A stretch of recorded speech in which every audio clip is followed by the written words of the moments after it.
Hey! Kumusta? Wow! Siya for today's video nga pala mga mare, magbabalot tayo ng Graham bar. Una nga palang ginagawa ko is magkakat muna ako ng mga foil, then ilalagay ko yung mga sticker label. Pag ganito nga mga mare, kailangan talaga inahanda mo muna yung mga gagamitin mo bago mo siya balitin.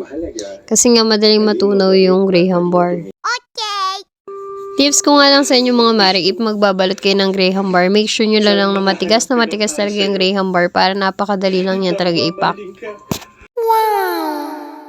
After ko nga magbalot mga mare ng Graham bar is naggumawa na rin ako ng mga yelo na ilalagay sa freezer.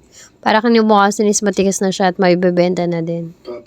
Sayang din kasi yung benta sa yelo at napakalakas talaga ng yelo din sa amin dahil mainit.